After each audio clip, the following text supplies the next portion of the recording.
Baik, kita mulai ya. Bismillahirrahmanirrahim. Assalamualaikum warahmatullahi wabarakatuh. Hari ini kita akan membahas yang disebut dengan requirement gathering ya.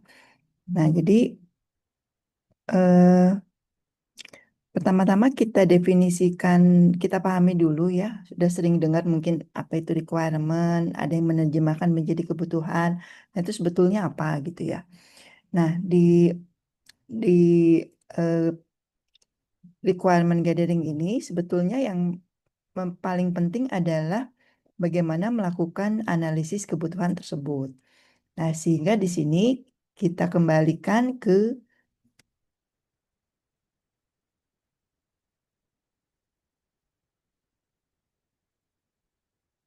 sebentar, ke tahapan ya, tahapan pelaksanaan analisis kebutuhan tersebut. Kemudian kita juga berkenalan dengan dokumen untuk spesifikasi kebutuhan. Nah, jadi kita ulangi lagi bahwa untuk membangun software, kita sebetulnya banyak caranya gitu ya. Dan cara-cara ini kita sebut sebagai model proses. Dan untuk kelas kita akan menggunakan model proses yang namanya linear sequential, di mana prosesnya itu terdiri dari 5 tahapan, yaitu communication, planning, modeling, construction, dan deployment. Kali ini kita fokus ke requirement gathering yang ada di tahapan communication. Nah, jadi kita ulangi lagi yang disebut dengan requirement gathering itu sebetulnya adalah sebuah proses mendefinisikan apa yang akan dibuat oleh developer sesuai dengan kebutuhan pengguna. Ini terdiri dari aktivitas menetapkan user requirement dan menetapkan software requirement. Jadi dari sini kita bisa lihat bahwa yang namanya requirement itu kita bagi dua, ada yang disebut dengan user requirement dan ada yang disebut sebagai software requirement. Jadi, pada kegiatan requirement gathering, kita harus menghasilkan ada 3 hal. Pertama, daftar user requirement itu sendiri, kemudian daftar software requirement, dan yang ketiga adalah diagram-diagram untuk melakukan pemodelan requirement. Nah, mari kita ulangi lagi apa itu requirement. Kalau user requirement didefinisikan sebagai apa yang diinginkan user terhadap software yang dibangun. Jadi fokusnya kepada user ingin dibantu apa oleh software yang akan kita bangun. Jadi fokusnya atau perspektifnya dari sisi user. Sedangkan software requirement kita definisikan sebagai apa yang harus ada pada perangkat lunak atau apa yang harus dilakukan oleh perangkat lunak dalam rangka memenuhi keinginan user atau user requirement. Jadi, kalau software requirement itu dari perspektif atau point of view atau POV dari software. Kalau usernya membutuhkan dibantu, misalnya dalam mencetak laporan, maka software itu harus mampu atau harus ada fungsi atau fitur mencetak laporan. Jadi software requirement itu seperti jawaban dari user requirement. Nah, definisi yang lain tentang software requirement adalah kondisi atau kemampuan yang harus dimiliki oleh perangkat lunak untuk memenuhi apa yang disyaratkan atau diinginkan oleh user. Nah, jadi kita bisa dapatkan gambaran seperti ini.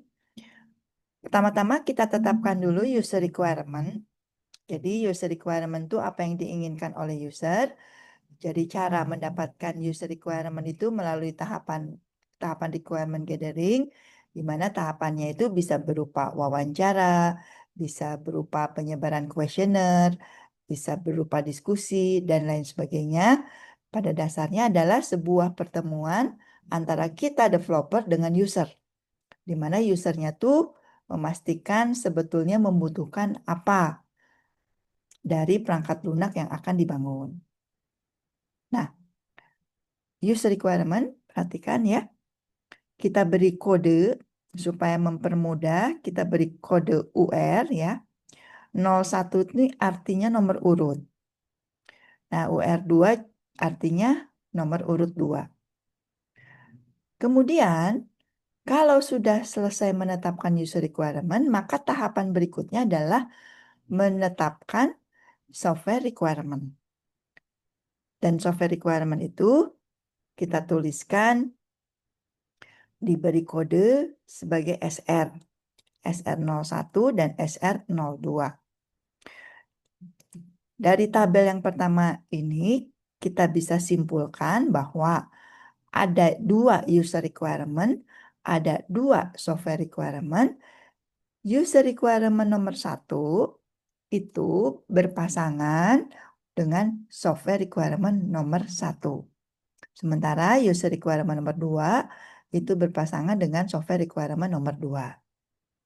Sementara kalau di tabel berikutnya, ini menunjukkan bahwa satu user requirement bisa diuraikan menjadi beberapa software requirement. Di sini dicontohkan bahwa user requirement 1 itu dijabarkan menjadi 2 software requirement, sementara user requirement 2 itu dijabarkan menjadi 3 software requirement. Jadi, dari tabel ini kita bisa lihat ada 2 user requirement dan 5 software requirement. Nah, jadi kita bisa simpulkan satu user requirement didetailkan dengan satu software requirement, tetapi yang lebih baik adalah tabel nomor 2. Satu user requirement didetailkan menjadi beberapa software requirement. Jadi istilahnya satu ke banyak. Nah, untuk ke depan kita usahakan gunakan yang model nomor 2 ini ya. Satu user requirement menjadi beberapa software requirement. Nah, setelah paham atau sudah mulai terbayang apa itu software requirement, maka tahapan berikutnya kita kembalikan ke analisis kebutuhan. Di sini sebuah proses untuk mempelajari kebutuhan user atau user requirement untuk mendapatkan definisi kebutuhan sistem atau software requirement. Nah, menurut Pak Presman, analisis kebutuhan ini adalah proses untuk menetapkan fungsi dan unjuk kerja perangkat lunak, menyatakan antarmuka perangkat lunak dengan elemen-elemen sistem lain, dan menentukan kendala yang harus dihadapi oleh perangkat lunak.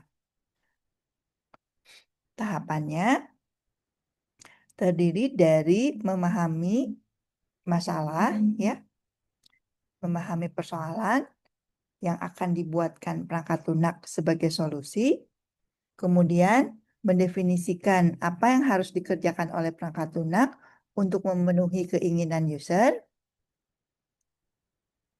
kemudian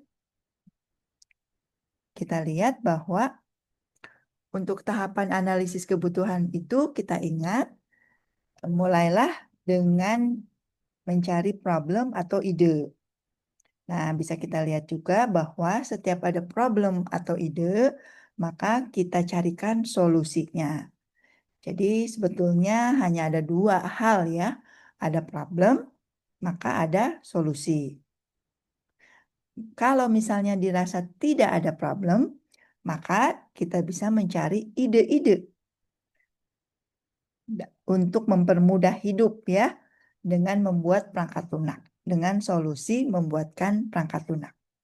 Nah, solusi-solusi yang sudah dipikirkan itu kita tuangkan ke dalam dokumen lengkap yang namanya SRS atau Software Requirement Specification.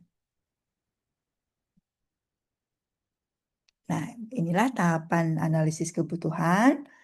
Mari kita lihat kembali bahwa ada yang namanya mempelajari dan memahami persoalan, ya. Jadi kita memahami problem yang dihadapi oleh para user dan kita tahu bahwa problem itu sebetulnya bisa dicarikan solusinya, yaitu dengan membuatkan perangkat lunak. Nah, jadi setelah memahami problem, maka kita mengidentifikasi kebutuhan perangkat lunak, lalu mengidentifikasi kebutuhan pemakai, lalu mendefinisikan kebutuhan user, lalu membuat dokumen spesifikasi kebutuhan, dan terakhir mengkaji ulang atau mereview kebutuhan tersebut. Jadi ada 5 tahapan. Nah, kita ingat lagi bahwa untuk tahapan mempelajari dan memahami persoalan itu bisa dilakukan bersamaan dengan mengidentifikasi kebutuhan pemakai. Jadi tahap 1 dan tahap 2 ini bisa dilakukan secara bersamaan. Nah, kita tahu juga bahwa kegiatan mempelajari dan memahami persoalan dilanjutkan dengan mengidentifikasi kebutuhan pemakai. Itu kita sebut atau kita kelola sebagai pemodelan bisnis. Jadi apa itu pemodelan bisnis? Itu sebetulnya kegiatan dalam rangka mempelajari dan memahami persoalan, kemudian mengidentifikasi kebutuhan pemakai.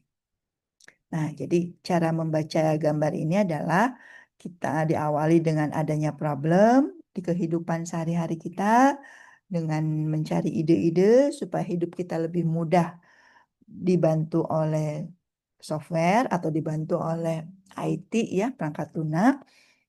Nah, dari sini kita lakukan pemodelan bisnis, dapatlah yang disebut dengan user requirement. Nah, kita lihat lagi.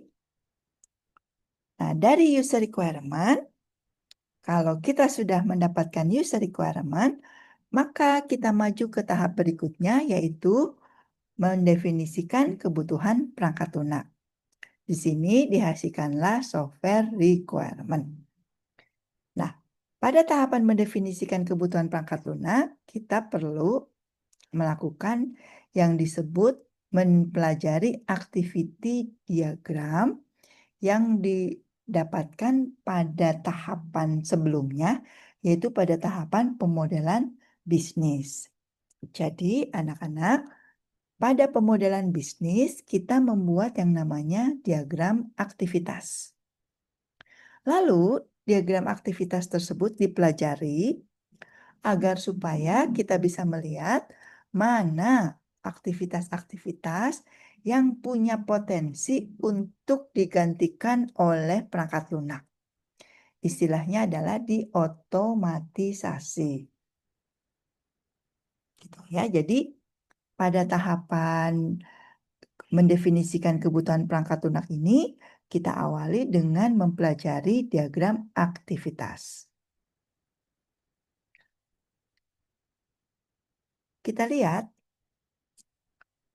pada kegiatan mendapatkan software requirement itu, kita lihat kembali bahwa yang namanya software requirement itu kita bagi menjadi 3 ya. Nah, jadi pada kegiatan user requirement, biasanya user itu menceritakan apa yang diinginkannya, apa yang dibutuhkannya. Jadi biasanya belum terstruktur. Sehingga pada tahapan mendefinisikan kebutuhan perangkat lunak, kebutuhan user itu kita strukturkan. Kita bagi menjadi 3 hal, yaitu fungsional, antarmuka, dan unjuk kerja atau performance. Nah, jadi kita bagi seperti ini ya. Jadi yang namanya software requirement itu kita bagi 2, yaitu functional requirement dan non-functional requirement. Di mana non-functional requirement itu kita bagi 2 lagi, ada yang namanya performance dan ada yang namanya interface atau antarmuka. Jadi software requirement itu terdiri dari 3 klasifikasi atau 3 kategori. Functional requirement, performance requirement, dan interface requirement. Nah, mari kita lihat contohnya. yang disebut dengan kebutuhan fungsional ya atau functional requirement itu adalah kebutuhan yang berkaitan dengan fungsi atau proses transformasi yang harus mampu dilakukan oleh perangkat lunak. Jadi contohnya, nah di sini dicontohkan kita mau membuat sebuah aplikasi yang namanya aplikasi Posyandu. Posyandu adalah aplikasi untuk mengelola posyandu, di mana posyandu itu sebetulnya kalau pernah dengar ya, itu adalah sebuah pos yang dikelola oleh para ibu-ibu, di mana tugasnya adalah melakukan pemantauan tumbuh kembang bayi dan balita. Jadi kalau bayi dan balita itu harus dipantau, kemudian pemantauannya itu biasanya bulanan, dan yang dipantaunya itu biasanya berat badan dan tinggi badan. Yang melakukan pemantauannya adalah para ibu-ibu. Biasanya ibu-ibu PKK atau ibu-ibu binaan dari puskesmas yang disebut dengan ibu-ibu kader. Gitu ya. Nah, jadi di posyandu itu tentu saja ada para bayi dan balita yang diantar oleh orang tuanya. Sehingga kalau kita mau membuat aplikasi, maka kita awali dengan para bayi itu melakukan pendaftaran. Nah, di sini kita tetapkan software requirement-nya berupa kalimat, di mana kalimatnya itu diawali dengan kata perangkat lunak harus dapat diikuti dengan user requirement-nya atau diikuti apa sih sebetulnya yang dibutuhkan oleh user, yaitu menerima data pendaftaran bayi dan balita. Jadi kalimat lengkapnya adalah perangkat lunak harus dapat menerima data pendaftaran bayi dan balita. Nah, ini disebut dengan functional requirement, di mana fungsinya adalah menerima pendaftaran. Pendaftaran apa? Pendaftaran bayi dan balita. Maka perangkat lunak harus dapat menerima data pendaftaran bayi dan balita atau mengelola data pendaftaran. Setelah adanya pendaftaran, tentu saja bayi dan balita itu dilakukan pemeriksaan. Tentu ditimbang, ya, ditimbang berat badannya dan diukur tinggi badannya. Sehingga kalau kegiatan itu dibantu oleh software, maka software tersebut harus dapat mencatat. Di sini saya tuliskan menerima data pencatatan. Pencatatan apa? Pencatatan tentu saja berat badan bayi dan balita. Nah, sebetulnya tidak hanya berat badan, tetapi tinggi badan juga seharusnya dipantau. Nah, berikutnya, sebetulnya di puskesmas itu tidak hanya ditimbang. Yang penting justru pemberian imunisasi. Jadi, bayi dan balita itu harus diberi imunisasi dan imunisasinya itu sebetulnya terjadwal. Jadi imunisasi itu tidak bisa sembarangan. Ah, besok mau imunisasi. Tidak. Kalau di bayi dan balita, imunisasi itu sesuaikan dengan ukuran bulannya. Misalnya kalau bayi 9 bulan, maka dia harus diberi imunisasi campak. Nah, supaya orang tua itu ingat bahwa kalau anak saya sudah 9 bulan harus diimunisasi campak, maka sebetulnya itu harus dibantu oleh software. Biasanya kalau orang tuh lupa ya kalau tidak dicatat. Sehingga kita harus membuatkan software yang mampu mengelola rencana pemberian imunisasi. Nah, di sini saya tuliskan kalimatnya, perangkat lunak harus dapat menerima data rencana. Rencana apa sih? Pemberian imunisasi. Jadi imunisasinya mau bulan April, tanggal 5 misalnya ya. Nah, itu harus dicatat ke aplikasi. Nanti aplikasinya akan mengirimkan pemberitahuan atau notifikasi bahwa besok atau minggu depan jangan lupa imunisasi campak karena anak Anda sudah 9 tahun. Nah, kemudian kepentingannya puskesmas, khususnya posyandu ini adalah memantau pertumbuhan. Jadi kalau pertumbuhan itu dipantaunya dari bulan ke bulan. Bulan 1 berapa, bulan 2 berapa, dan seterusnya. Nah, ini harus dicatat oleh perangkat lunak. Kalau tidak, dia akan lupa. Lalu gunanya apa sih? Kenapa bayi dan balita harus dipantau pertumbuhan badan dan tinggi badannya? Karena sebetulnya itu untuk memantau gizi.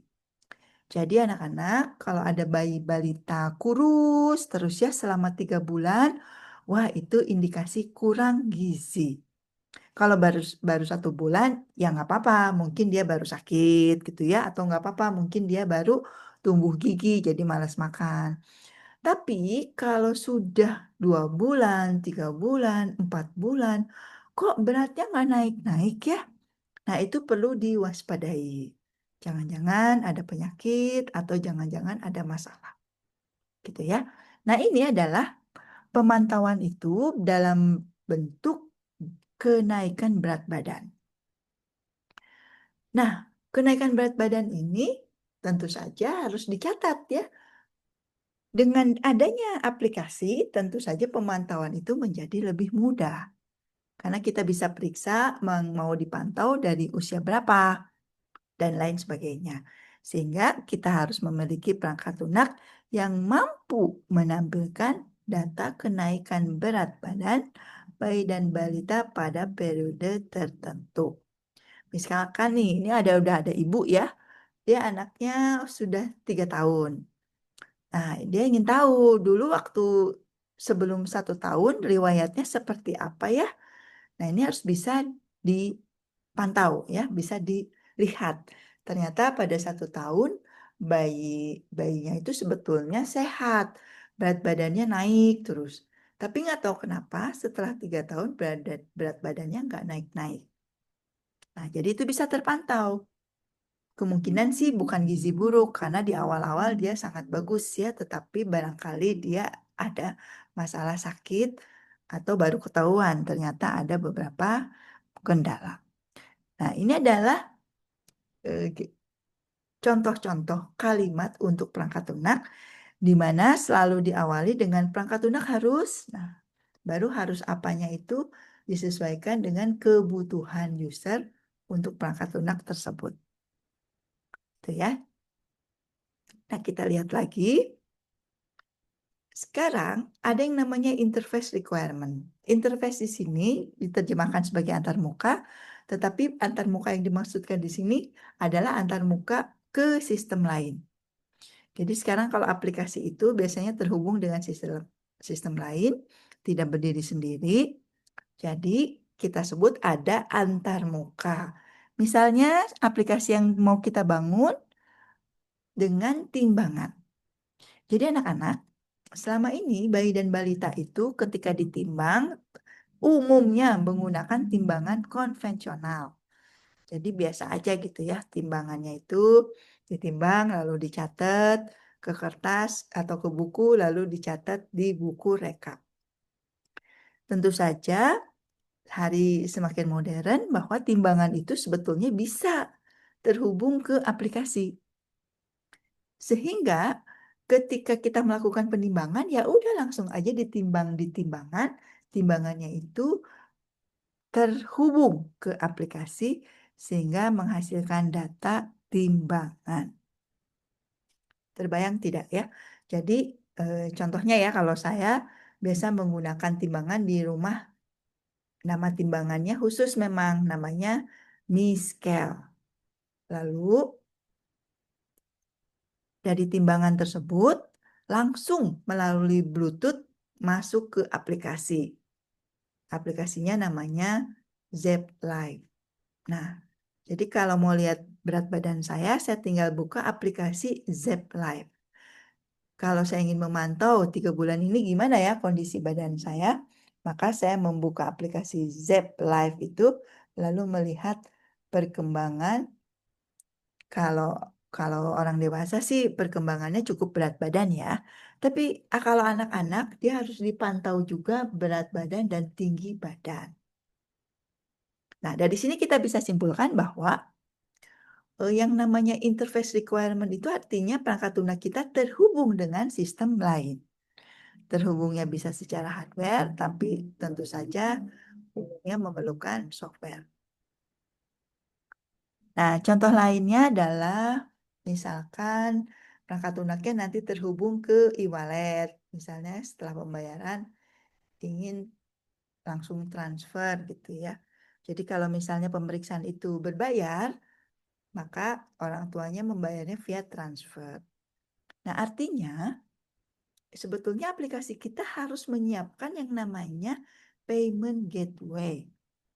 Nah, kalau kamu sebagai user tentu saja sering ya menggunakan misalnya ketika GoFood. Nah, GoFood itu kan pembayarannya via GoPay.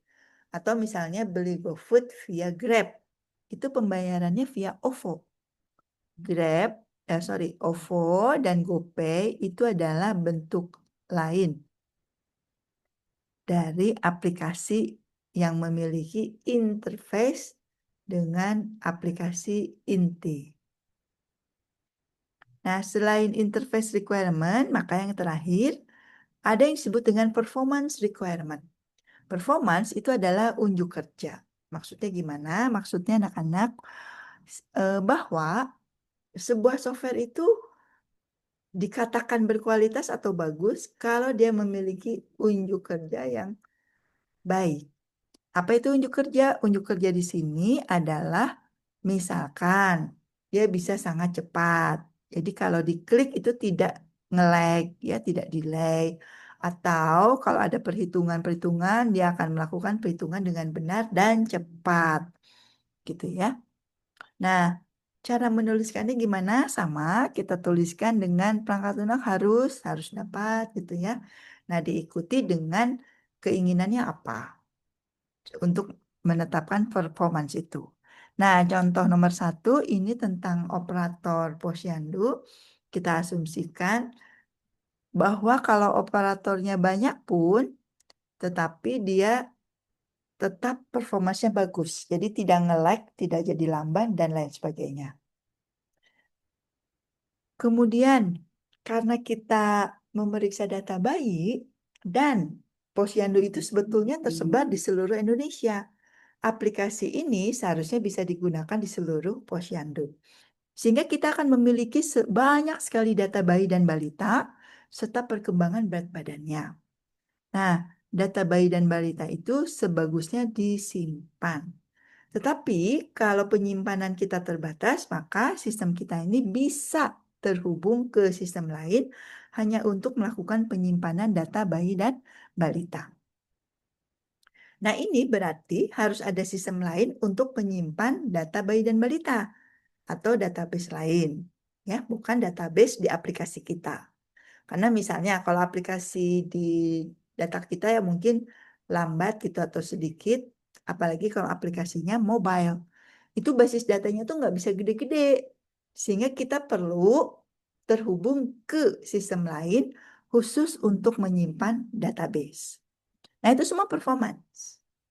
Kemudian yang nomor 3 nih, misalkan kita ingin respon time-nya cepat. Respon time adalah waktu yang diperlukan dari user mengklik enter sampai muncul halaman atau fitur yang diharapkan. Itu disebut dengan respon time.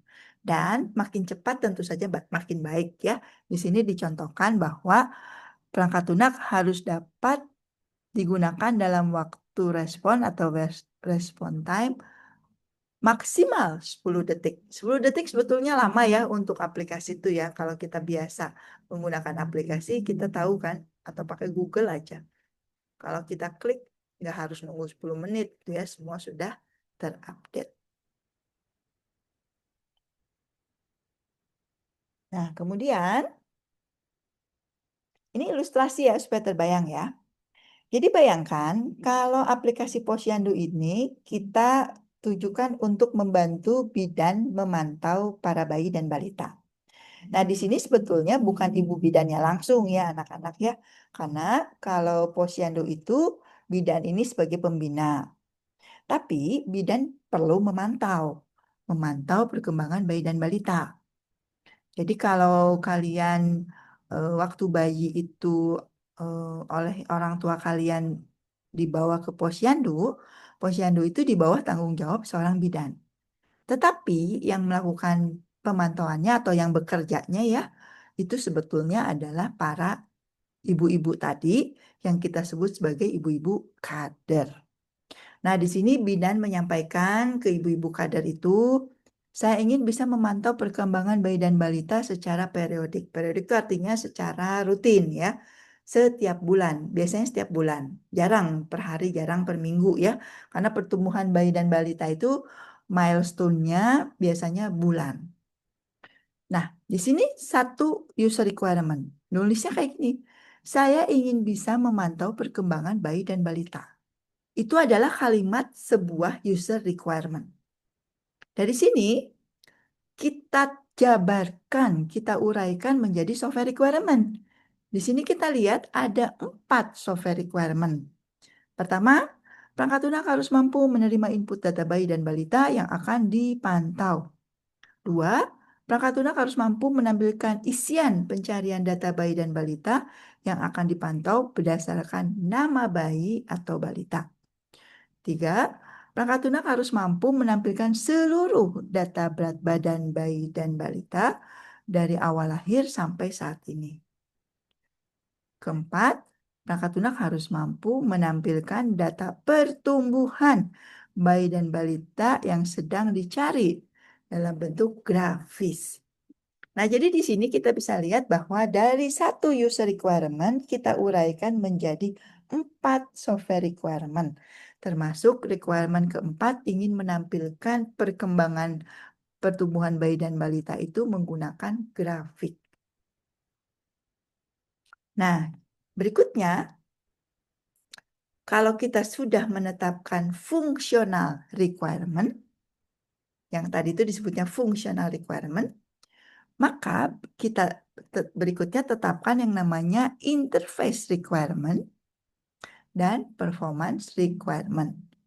Untuk interface, kita tulis perangkat lunak harus mampu menampilkan data bayi dan balita yang dicari yang tersimpan di database terpusat. Jadi kembali ke kasus bahwa iPosyandu ini sebetulnya memerlukan basis data lain untuk melakukan penyimpanan data bayi dan balita. Kenapa nggak di database aplikasi sendiri? Karena data aplikasi ini akan digunakan di seluruh Indonesia ya, seluruh posyandu yang ada di Indonesia, sehingga kita memerlukan aplikasi khusus untuk posyandu. Nah, itu harus dituliskan di requirement interface. Berikutnya, perangkat lunak harus mampu mencari data bayi dan balita berdasarkan ID bayi dan balita menggunakan QR code dari orang tua. Nah, jadi ini persoalannya adalah anak-anak, di posyandu umumnya orang tua yang terlibat baik bidan, kader ataupun masyarakat ya, masyarakat orang tua, mereka bukan ahli menggunakan aplikasi. Sehingga untuk melakukan input, untuk melakukan pencarian itu relatif lebih rumit. Maka ada ide bahwa kalau mau nyari bayi dan balita, masukin saja ID-nya. Jadi jangan ditulis lengkap. Bahkan atau tuliskan atau via QR code gitu ya. Karena sekarang memang untuk QR code itu sudah banyak digunakan di berbagai aplikasi. Jadi sebagai software engineer di generasi sekarang diperlukan interface requirement dari sistem kita ke alat baca QR code. Kalian tahu QR code kan? Seperti kalian waktu mengabsen, kita perlu QR code scannernya atau readernya. Itu udah ada di masing-masing ya.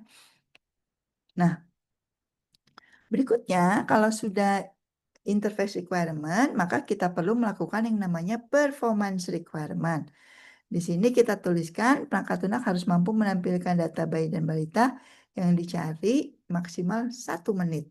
Jadi kalau kita ingin mencari data bayi dan balita, kita inputkan nama bayi dan balita, karena kalau bayi dan balita tidak punya, sebetulnya ada ya di nomor kakak. Bisa aja pokoknya nyari berdasarkan data bayi dan balita tersebut. Kemudian nyarinya tuh maksimalnya 1 menit.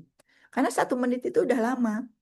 Kalau kalian bikin aplikasi udah jadi misalnya, tapi pada saat pencarian dia lambat banget, sebetulnya aplikasi kamu tidak bisa dinyatakan sudah selesai. Karena yang sudah selesai itu kalau bisa mencari data bayi dan balitanya secara cepat. 1 menit itu sebetulnya lama ya, tetapi kita tuliskan seperti ini. Sehingga kalau pencarian itu ternyata memerlukan 55 detik, ya, itu berarti cepat. Tapi kalau ternyata memerlukan 7.200 detik, sebetulnya itu lama ya. Nah, di sini berarti kita memiliki 2 performance requirement, di mana performance yang keduanya terkait dengan interface data, ingin menampilkan data yang ada itu dalam bentuk grafik maksimal 1 menit.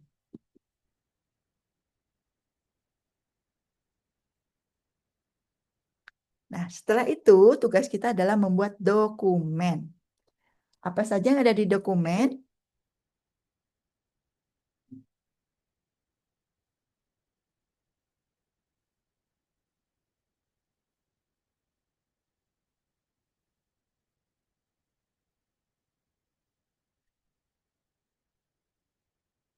Nah, dokumen ini namanya dokumen SRS atau Software Requirement Specification. Kemudian bahasa Indonesianya SKPL ya, spesifikasi kebutuhan perangkat lunak. Nah, anak tolong diingat bahwa yang namanya perangkat lunak itu requirement-nya itu harus spesifik. Spesifik artinya dia tuh pasti, lengkap ya, dan kemudian detail. Itu disebut spesifik ya. Jadi kalau requirement-nya terlalu global, terlalu umum, nggak jelas gitu ya, itu belum spesifik, biasanya akan menyulitkan di tahapan berikutnya, terutama di tahapan pengkodingan. Sehingga makanya dokumennya itu disebut spesifikasi kebutuhan perangkat lunak. Nah, SRS-nya ini harus dibuat secara lengkap tentang apa saja yang akan dibangun, ya, apa yang harus dilakukan oleh perangkat lunak. Dan setiap spesifikasi itu dilengkapi oleh deskripsi. Nah, anak-anak, biasanya di SRS ini atau SKPL ini dilengkapi dengan gambar-gambar pemodelan, yaitu diagram use case. Dan kalau di requirement ini kita akan memerlukan diagram activity, ya, activity diagram. Jadi SKPL itu terdiri dari apa? Terdiri dari daftar requirement, kemudian terdiri dari daftar requirement yang berupa user requirement, software requirement, dan diagram activity, serta diagram use case yang dilengkapi dengan deskripsi atau narasinya. Kalau sudah bikin dokumen, maka dilakukanlah review. Review itu artinya memeriksa kembali apakah sudah lengkap, apakah sudah spesifik. Bisa jadi review ini dilakukan berulang-ulang. Jadi sudah selesai review, perbaiki karena ada yang tidak jelas, kurang lengkap, kurang detail. Maka dia perbaiki dulu, lalu review lagi. Ternyata pada saat review, diagram use case-nya dianggap kurang lengkap, maka harus dilengkapi lagi, dan seterusnya. Nah, ini biasanya sering dilakukan berulang-ulang dan bahkan muncul kebutuhan baru. Jadi ketika review bersama user itu biasanya user muncul keinginan baru. Oh, ternyata saya perlu jangan cuma grafik, mungkin perlu juga bentuk Excel. Jangan cuma Excel, mungkin saya juga perlu PDF-nya. Terus aja ya. Biasanya user tuh seperti itu karakternya. Jadi kalau kita sudah diskusi, biasanya dia muncul ide-ide baru. Karena itu, pada saat review ini jangan lupa kita perlu negosiasi ya antara kita sebagai developer dengan user agar didapatkanlah win-win solution. Jangan sampai requirement-nya tidak tuntas. Terus aja diperbaiki ya. Ada permintaan baru atau diagramnya diperbaiki, aktivitinya ditambahkan dan seterusnya. Itu menghambat tahapan berikutnya. Sehingga kita harus menemukan win-win solution. Jadi bersepakat. Misalnya sepakat, ya sudah 5 use case aja, 2 use case yang lain nggak jadi. Misalnya kayak gitu ya, itu bersepakat. Nah, kalau sudah sepakat, maka sebetulnya tahapan requirement ini bisa jadi dinyatakan sudah selesai. Nah, jadi di sini kita simpulkan di tahapan pengembangan perangkat lunak ini, jangan lupa model yang digunakannya adalah linear sequential, khususnya communication. Kemudian kita fokus ke requirement gathering, di mana requirement gathering ini ada user requirement dan software requirement. Lalu tugas pertama kita adalah membuat daftar user requirement. Kalau sudah dapat, kita siapkan software requirement. Kemudian software requirement itu kita tuliskan. Jadilah daftar. Jangan lupa cara menuliskannya diawali dengan kalimat user ingin dan perangkat lunak harus. Jangan lupa diberi kode juga, kalau user kodenya UR, kalau software kodenya SR. Nah, berikutnya tolong dipelajari, dilihat kembali contoh ya. Jadi ini contoh daftar software dan user requirement. Sebelah kiri user requirement-nya, sebelah kanan software requirement-nya, dan dibuat seperti ini agar kita bisa lihat bahwa satu user requirement ternyata didetilkan menjadi 3 software requirement. Nah, ini mohon maaf kodenya ya, kodenya SW, tapi kita sepakat kodenya pakai SR. Ya, disepakati ya supaya matching dengan UR ya, UR dan SR. Ini saya masih tuliskan SW, tapi tolong ganti menjadi UR. Jadi kalau kita sudah fungsional, lanjutkan dengan non-fungsional, sama di sini ada 1 SR, didetilkan menjadi 2 SR, kemudian kita selesai gitu ya. Nah, di pertemuan kali ini atau di kuliah SBO ini kita belum perlu membuatkan dokumen ya. Belum gitu, nanti ya, mungkin minggu berikutnya. Namun kalian perlu latihan membuat sebuah user requirement. Nah, tolong dibuka slide yang sebelumnya, yang minggu lalu, atau yang pertemuan sebelumnya ya. Kalau belum ada, mungkin tolong kabari saya. Nah, jadi intinya kita akan membuat aplikasi untuk Posyandu, di mana kamu tolong latihan membuat user requirement, kemudian detilkan software requirement-nya, dan buatlah menjadi daftar. Nah, jangan lupa software requirement-nya itu harus ada fungsional dan non-fungsional. Kemudian untuk diagramnya kita belum perlu, nanti saja, tetapi yang penting adalah daftarnya. Jadi kita perlu membuat daftar requirement yang terdiri dari daftar user requirement dan daftar software requirement. Itu dulu gitu ya. Nah, jadi untuk pertemuan sekarang diakhiri dengan ada PR membuat latihan. Jangan lupa latihannya itu